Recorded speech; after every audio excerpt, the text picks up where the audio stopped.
Okay, so here we have the new Consew Premier model P1541S-CC. This machine is a walk-in foot machine or a triple feed. So it has a needle feed, it has a drop feed, it has alternating pressure feed by the center foot. So let's explain how that works. So here, if you watch the feed dog, as I turn the hand wheel, you'll see the feed dog comes up and then it drops and it comes back to the beginning and then it feeds again and then it drops. So you have feed from the bottom, that's called drop feed.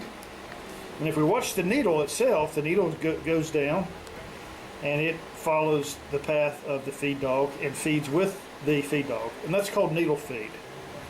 So we have drop feed, needle feed. Now we're going to set the pressure feet down, and we watch the center foot. The center foot's going to come down and it's going to lift the rear foot, and it's going to travel with the needle and with the feed dog, and there's your triple feed. So that's called alternating pressure feed, with the center toe feeding along with the needle feed and the drop feed. Now this machine is designed for medium to heavy sewing. The thread that we use from this machine ranges from, let's say, a size Tex 46 up to a 207, and you can go even up to a 277 with some modification. The most commonly used thread is this Tex 70. This is an upholstery thread. This is what we're going to be testing today. So before we get started, we already have the machine threaded, and I think it's important to know that if the machine's not threaded properly, it just won't sew at all. So we're going to start with the bobbin, and over on the hand wheel there's a little dimple that is another dimple that lines up with one another, and when those dimples are lined up, then it allows for the bobbin case to be easily removed. So I'm going to reach underneath and actually I'm going to pull the quick release off here for the knee lift. I'm going to turn this back for a moment, and we're going to take a look at the bobbin when this is lined up. So what you do is you stick your thumb here, grab the latch, and we're going to pull this straight out, and there is your bobbin.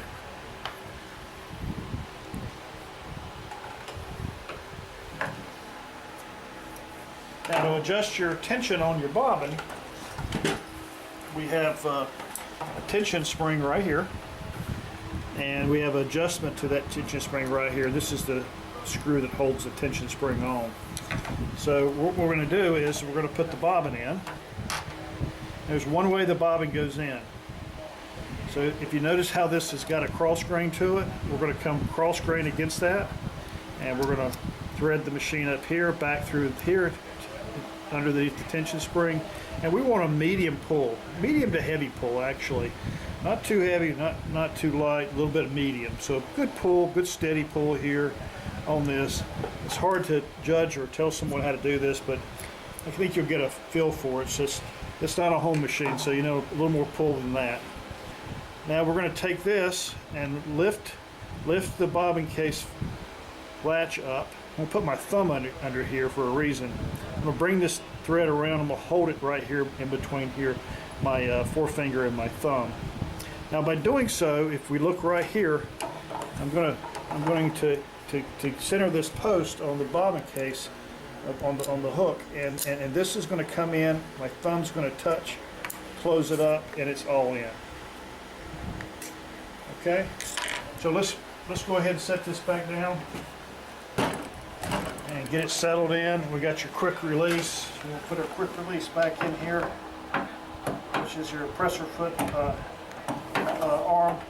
It just pops right in just like that. So now your top thread, I've already got it threaded up, but I think it's important that we go ahead and start from the beginning. So let's do that. Let's make sure that your thread stand is set far enough down that everything is lined up perfectly underneath it. And we've got a little fan going here, that's good. So we're going to thread thread your top thread here, and so we'll go down through here. I like to make a little S like that through it. And the reason is that if you look, there's a little body left on the thread. This thread keeps the memory of the spool, and by S-shaping it through there, it helps take some of that memory out, straightens the thread out, so it's in a better position to make a stitch. We're going to go to the next one here. And we're going to do the same thing. We're just going to snake it around here, make a little S, and again, that's going to help take some of that body out by adding a little bit of tension to it. Now we're going to go straight through. I'm going to leave my presser foot down. I'm going to go straight through the tension here like this, pull it in. I'm going to come around underneath here, and I'm going to pull it up through the check spring on the bottom here like this, up to the check spring until it pops right past that little finger. And again, these guides here, we're going to just kind of slip it through these guides. Some are a little easier than others. You can thread it through or pop it through. And we'll go through our take-up lever just like this, from left to right. And we'll go through these lower guides. Here, here.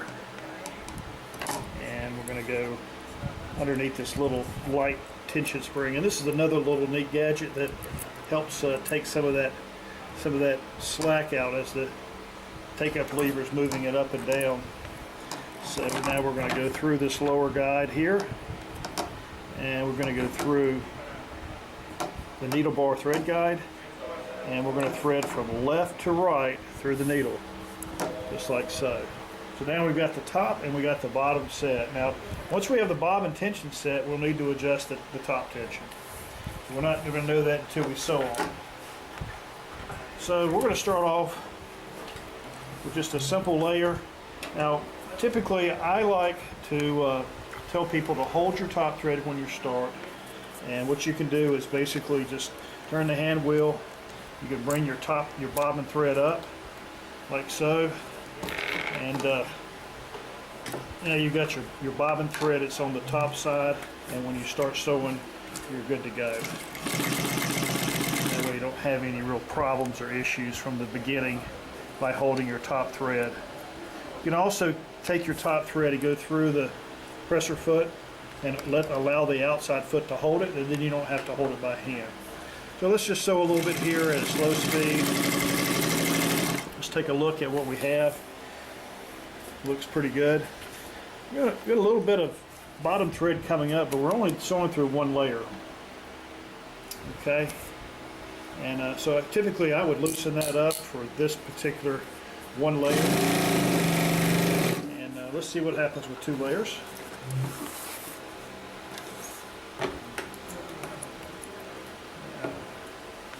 I'll go with the two layers here. If you notice, now my top thread's up. It's now held by the back of the presser foot back here, and I don't have to hold it to start off. Let's look at this. You can see on the bottom, now we can see a little bit of black there, but that's starting to look better, so I'm going to loosen that just a little bit because I'm pulling it up. So this is a medium grade vinyl. And we start off with a single layer that's pretty lightweight. You can go actually lighter than that. And now we're at two layers. We're going to double up. We'll go from 2 to 4 to 6. And we're just going to walk right over the top of that. Look like it's not even there.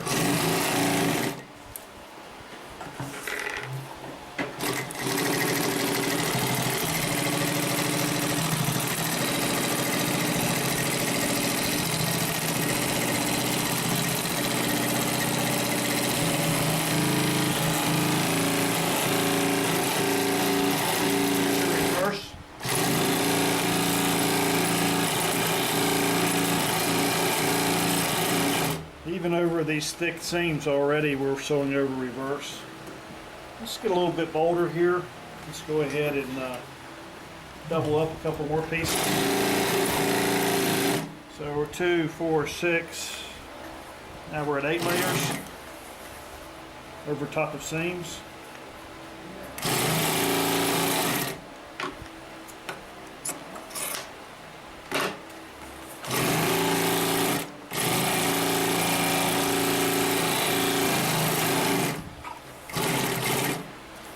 that's a pretty good thickness there. We're going to just go one more layer here, so we're making sure we're understanding what the machine can do. And I'm not even slowing down. So if you're looking at the thickness, if you need something to sew this thick, the Premier P1541S is the machine for you.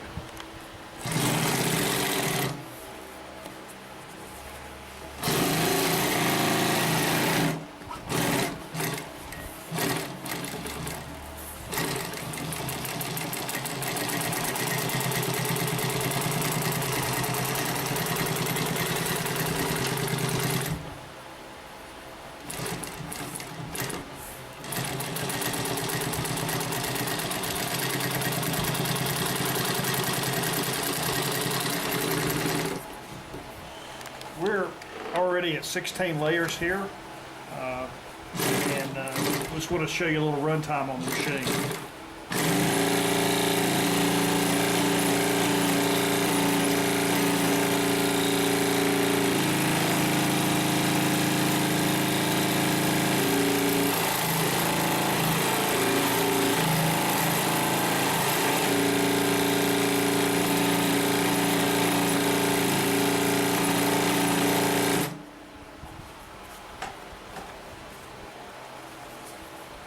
No skips, no breaks, perfect sewn, even through about 15 layers of material.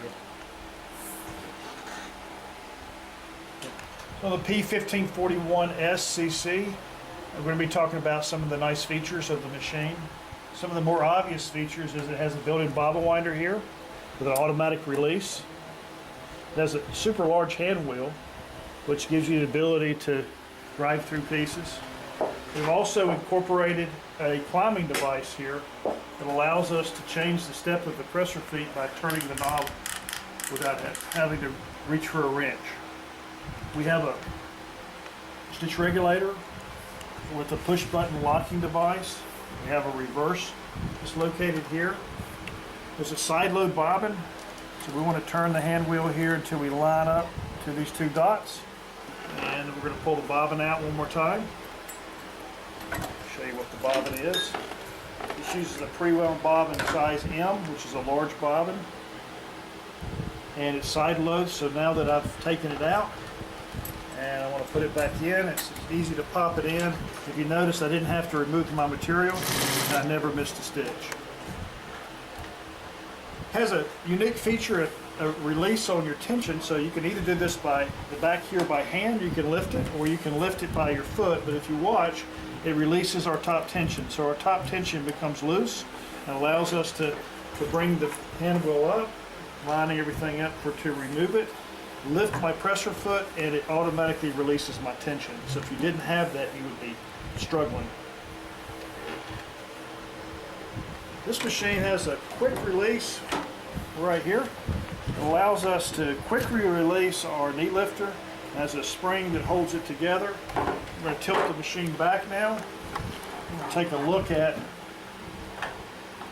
this is a belt drive machine. It has the barrel size safety clutch with a reset button on top, so we can reset, and that allows the machine to break a needle or have something to stop the hook from turning while the rest of the machine can still be turning. So it's a great feature to save your parts.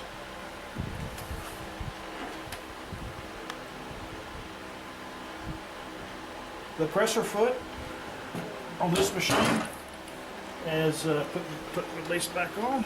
Quick release just pops right in there like that. Presser foot has a really high presser foot clearance of about 5/8 of an inch or 16 millimeters. Has a standard workspace here of about 10.5 inches, which is standard to our machines. We have a hinge. Have a locking screw here, but we can take this screw out for your faceplate. So quick access with a hinge actuated here, so you can get to any oil spot that you may need. So we just hinge that back and hold it in with a locking screw.